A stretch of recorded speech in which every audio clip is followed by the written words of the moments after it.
Yeah. Hi, everybody. Sorry for the delay, but we're here now. Welcome to Birth Control Trends Tuesday. My name is Ananya, and I'm here with our CEO and co-founder of Pandia Health, Dr. Sophia Yen. Every Tuesday, Dr. Yen addresses popular birth control questions.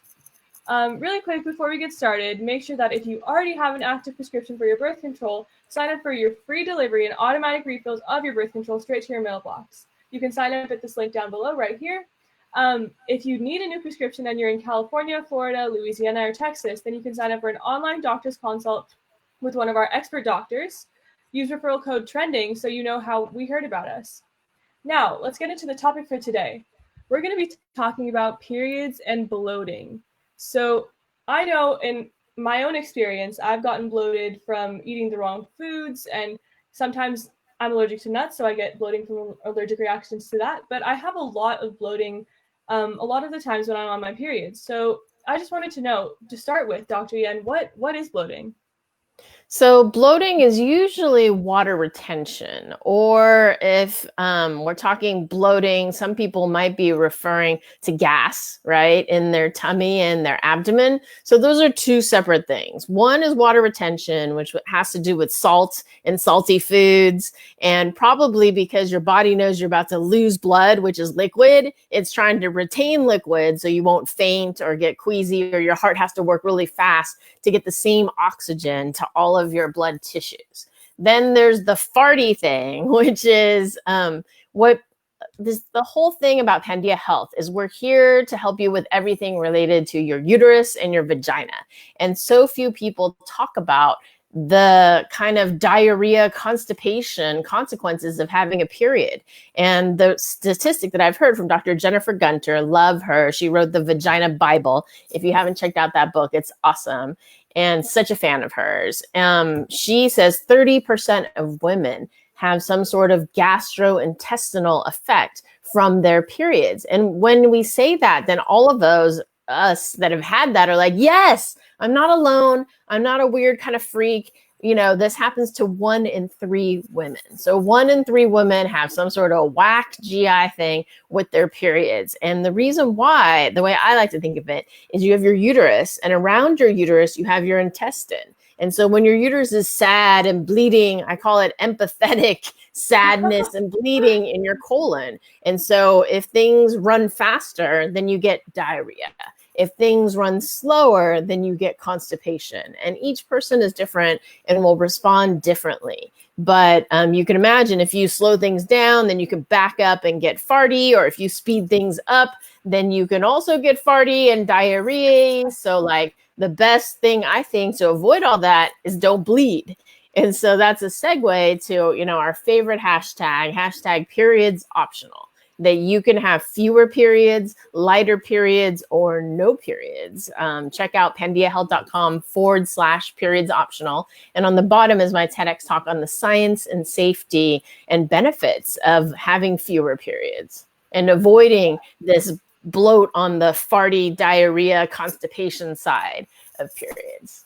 Yeah, I know when I at least started my periods a few years ago, I always felt really uncomfortable with the bloating. Like it always made me feel really gross, and I didn't feel like I could talk about it too, because like no one I knew seemed like they were having these problems. So it's really good to hear that a lot of people have the same problems. And yeah, actually, I started birth control a few years ago, and I noticed a huge difference. I don't feel the diarrhea, and I don't feel the fartiness and the gross, icky stuff that comes with periods. So yeah, that's a really good point, is that it's definitely optional, even though it can be kind of unfortunate when it happens. So yeah, Yes. and the next questions we're going to talk about is, so yeah, you kind of talked about it a little bit, but what happens when you take birth control? So how does the birth control affect the bloating, and what's kind of the science behind that? How does it do that? Yeah, so the way birth control works is most of them have hormones for 3 weeks, and then the last week is a sugar pill, or you skip the week, or you just wait a week and then you start your next pack. But the key is to know this last week is totally artificial. And you can choose to do that week every month, which is the way the packaging works, or you can do it every 3 months, other packaging, but you don't need the packaging to do that. You can just skip it and go on to the next pack and then have a bleed every 3 months, every 6 months. I haven't had a bleed in the past 10 years unless I forget to take my medicine. And so know that week is absolutely arbitrary, absolutely artificial. It's not a quote period. It's actually a withdrawal bleed that you had hormone and then you dropped it. And that's why you get that bleed. And so that explains when if you skip a pill, skip 2 pills, skip 3 pills, you've gone from hormone to drop. And when you have that drop, that's what triggers the bleed. And then know that when you're on this stable hormone, when you're trying to get pregnant, your lining of your uterus goes up and down, up and down. But if you're on a pill, you don't have to build as much because you're not trying to catch an embryo and grow it for 9 months. You don't want to get pregnant. And so that's why when you're on the pill, the patch, the ring, you're just a little bit. And so that's when you bleed. I tell every woman, when you go on these methods, your bleeding will go down so much because you used to be growing this thing to catch an embryo, but now you're just a little bit. And so it decreases the blood. And that then decreases the amount of blood you have to get out when the time comes. And then also keeping the hormones stable as opposed to up and down, up and down, up and down to grow that lining is just much better on the system. And that's why everything gets less. With respect to like acne, I found is a huge benefit. What it is you're doing the hormones up and down and up and down and up and down. But if your hormones are smooth, then you don't have this that might trigger the acne. So for me, I used to always get 1 acne a month and it would be here, here, or here. But once I went on smooth, I didn't have that. And then the other thing is that some progestins, know that there's 40 different birth control pills. So if you've just tried one, there are 39 others that you can try. And there's 8 different progesterones. So you tried one progesterone, there's 7 other progesterones that you can try. And a lot of them will decrease the circulating testosterone in your blood. And the testosterone is what causes acne and hairiness. So if you notice one pill gives you more acne and hairiness, then there are 7 other progestins that you can try. And the difference between Pandia Health and other companies is because we specialize in birth control. We're passionate about birth control. We're focused on birth control. And I've personally written 2,000 birth control prescriptions in the past 2 years. We've seen the side effects and benefits. And so we try to make sure you have the best possible experience. So if you come in on a pill and you're happy, we keep you on that. But if you're new and you don't know, then we go, well, most women will do well on this one. And if you have concerns about acne and whatever, we put you on the one that's great because I don't want anybody to have zits. It doesn't need to have zits. And but if somehow it doesn't work out, then we can move you to another. So make sure you tell us and tell your providers, if you're having side effects on birth control pills, make it clear.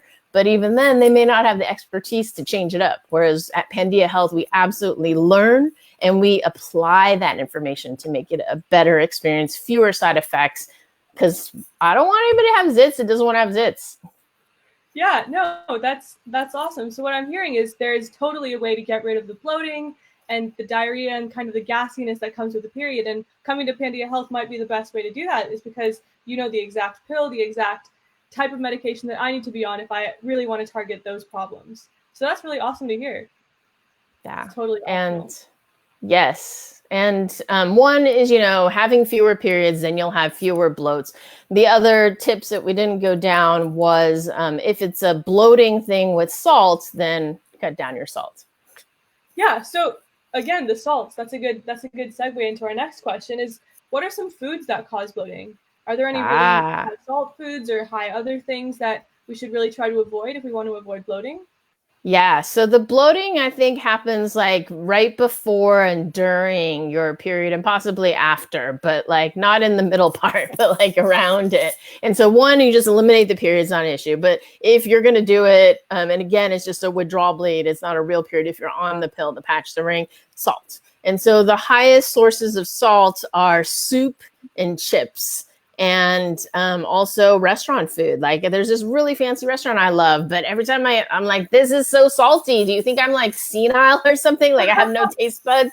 And like it's in Japanese food, unfortunately, I love it. And in general is healthy if you avoid the deep fried stuff. But like the soup is salt, And so for on the obesity, yeah, soy sauce is straight up salt. And so my thing is like, they're like, Asians can't have too much salt. And I was like, we would have died if we can't have salt because our life is soy sauce. But that soy sauce absolutely contributes to bloat. And the way I notice it, and maybe you all notice it if you wear any ring or jewelry, it gets tight. Like I used to wear my wedding ring all the time, and now that it's COVID and gloves and whatnot, I don't wear my ring at all. But the day after, like not even the morning after, I have Japanese, everything is swollen. And the good news is if you don't maintain that salt level and you cut it down, you'll pee it out. It'll go away.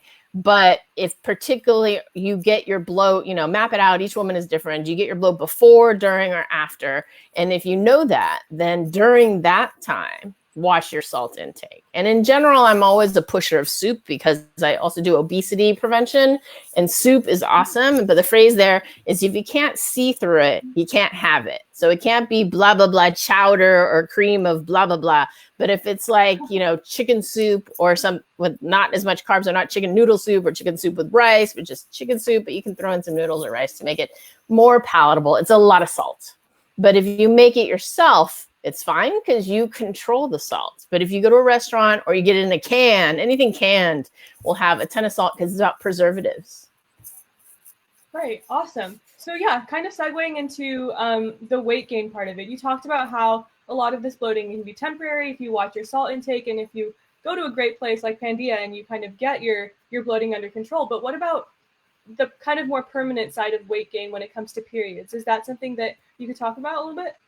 Yeah, so I see that in our comments we have one of the top myths about birth control is that it causes weight gain. And the research actually shows it does not. If you have 50 women on the pill, 50 women not on the pill, the women on the pill lose a pound. It's because they don't bloat up and bloat down, bloat up and bloat down with the hormone. They're just flat, solid, smooth. Whereas the women not on the pill are every month hormone up, hormone down, hormone up, hormone down, bloat, unbloat, unbloat.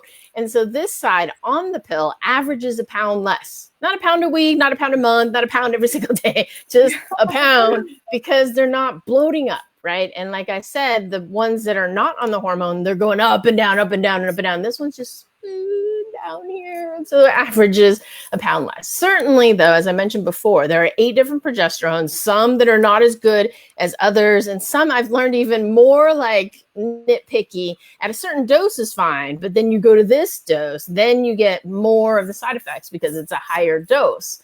And so that can cause you more munchies. You'd be fine at one milligram of that drug, but at 1.5 milligram, which doesn't sound like much, but it's 50% more, is going to cause you to get the munchies. And it's all how you deal with the munchies. Or it's going to have a more progesterone-like effect, progestational pregnancy kind of effect, and put on some extra pounds on you. So it's, again, really important that your doctor understand and you understand that, because sometimes your doctor doesn't know, but coming to good doctors, expert doctors with expert care, birth control specialists that know that there are 8 different progesterones, know that they have different effects on munchies and on water retention, know that at 1.5, a woman might experience something, but at 1, she'll be fine. And so I used to put everybody on this drug, but now some people have complained of decreased libido. And I was like, okay, well, we'll put you on this drug, but it's always like a risk benefit. Like if I increase your libido, I increase your risk of acne and hairiness. So like your libido may go down because nobody will want to have sex with you because you got acne and hairiness. So it's like, which way do you want to go? And people also talk about birth control and libido. And for me, it's like, I think somebody with a uterus is going to have much better sex on birth control because you'll be like, woohoo, I'm not going to get pregnant. Let's just do this, right? Whereas if the whole time you're like, if the condom pops, I am so screwed. I am literally screwed. Then you're not going to be, you're going to be like, hey, yeah, let's do this. But like you have hesitation, right? So there's so many, risks, benefits that you got to weigh, and people need to realize that each woman's different, each person responds differently, but the research shows it doesn't cause weight gain. On average, you lose a pound, but every woman's different, and if somebody put you on a progesterone that gives you the munchies, then you know what's going to happen with that. Yeah, that's really interesting. So, okay, so that's really interesting to know that there's so many different complicated factors going into picking the right birth control, and you can't just go to the store, go to your normal doctor and ask, oh, hey, give me birth control. It's not as easy as that. You have to go to a specialist like yourself. Let's see. We have another question in the comments. Sweat loss, abdominal bands, and bloating, related to a U.S. news article. Could you tell us a little bit more about that and whether they actually work? Yeah, so I think somebody was trying to promote their, newfangled device to lose weight. And you can lose water weight, but you'll gain it right back again. You can also gain water weight and lose it as well. And so again, the counter example I give is you have some horrible diarrhea and you lose 5 to 10 pounds in one day because of all the water running through you and that you're just coming out the other end. And if you don't drink to replenish it, then you lose that water weight. So yes, if you put a band that causes you to sweat, we know wrestlers. If you know wrestlers, they right before wrestling match try to get right below the neck so they can be on the lower thing, so they can be the heaviest of that category so they can beat up everybody in their category. And so they will wear plastic bags and they will run around to sweat it off, so they can get down. But did they really lose weight? They just lost water. And then specifically the article that she's referring to was a band on your abdomen. And I don't think you're going to lose focal weight. You're going to lose water all over. So you're going to be a little dry here, a little dry here, but not at your abdomen, if that's really what you want. I have personally experienced a thing where they put electrodes on your tummy and they cause you sit there and it's like, instead of you doing crunches, it causes crunches, and I was like, yeah, if you left that on all night, but I don't want to encourage anorexia. I don't want to encourage, laziness, but I absolutely believe in technology. So if it is actually doing crunches and making you do crunches, then yes, I do feel there will be a focal effect. But if you're putting a band around your abdomen and sweating, it will not sweat just from your abdomen. I mean, the sweat is coming from your abdomen, but the water is being sucked from your entire body, and it's just water.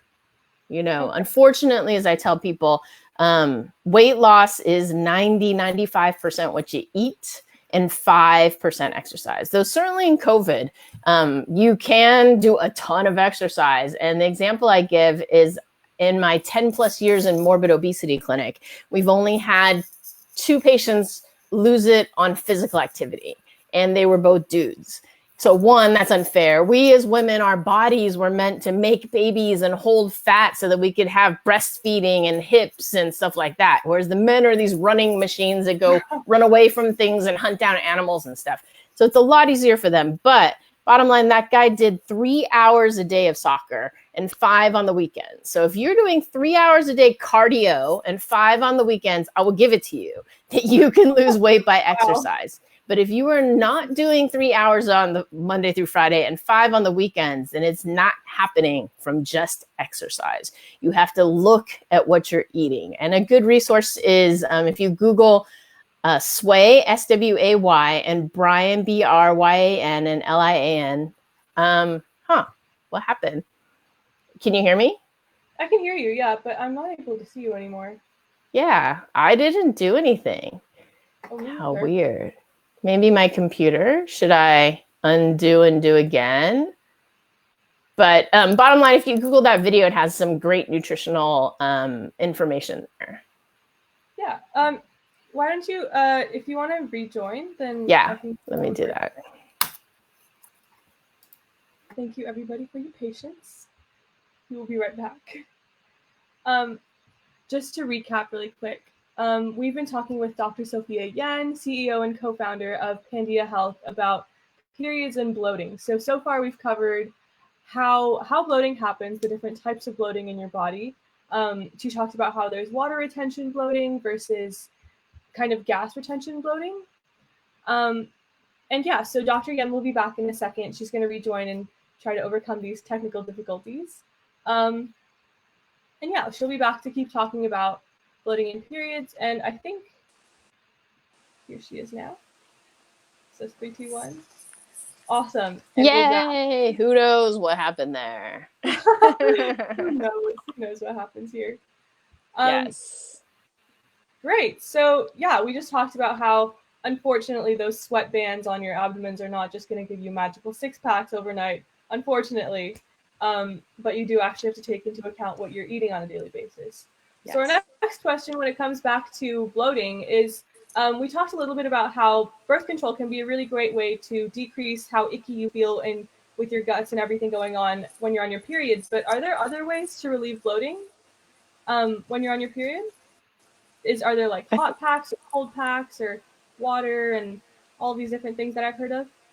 Well, I think if we're talking about gastrointestinal bloating, so the farty side of things or diarrhea kinds of things, certainly one that's good for pain and one that decreases the amount of blood that you lose is you can take 600 milligrams of ibuprofen as long as you don't have any kidney disorders. So make sure you don't have any kidney disorder that you know about with food 3 times a day for up to 5 days, and that will decrease pain in general. That will decrease kind of cramps in your uterus. It will decrease the amount of blood you lose by 30%.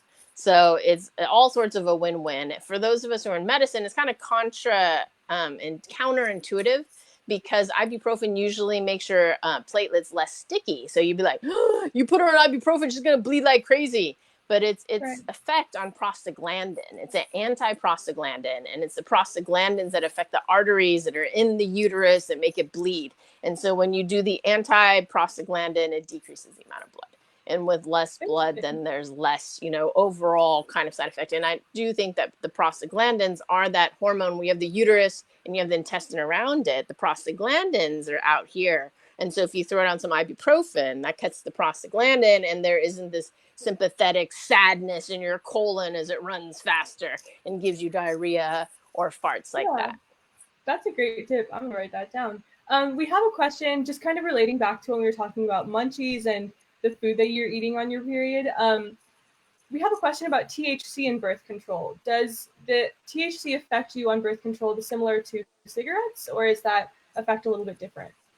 That's a really good question. I think it's the mode and method that you take it in, and also the drug itself. So one is nicotine, and then the other is THC. Nicotine constricts your blood vessels and therefore has a greater risk of blood clot. Because if you have a smaller blood vessel and something goes, then it's more likely to get stuck than if you have a big blood vessel and something goes through.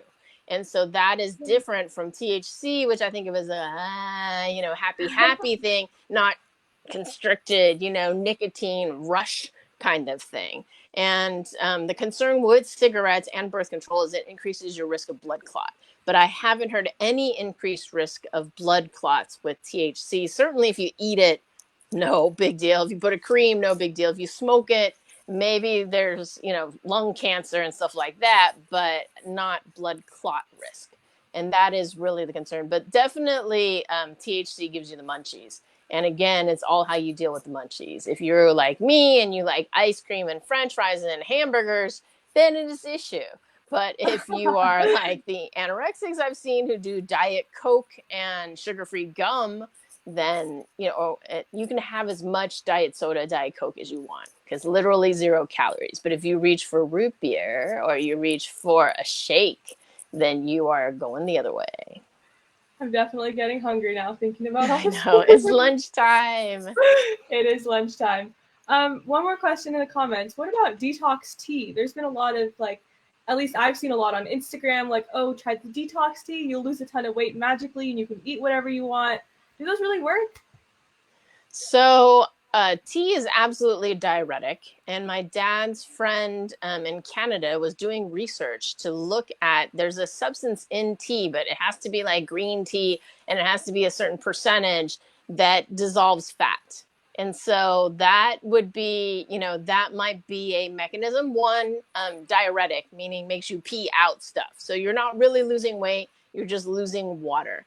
But drinking lots of water is always a good thing. 1 for weight loss, 2 for skin, and 3 for decreasing headaches. So yes, drink a ton of water, and it can come in the method of tea or it can come in the method of water. Yay, very good. I'm getting thirsty. I need to go get some water. And then you have to watch what's in it. Like, who knows, right? It could come from China, and China has been putting crazy stuff in there, but China also has good stuff. It's just a question of, did you get the batch where they decided to put in melamine, or did they put the batch that has, arsenic or something like Right. that?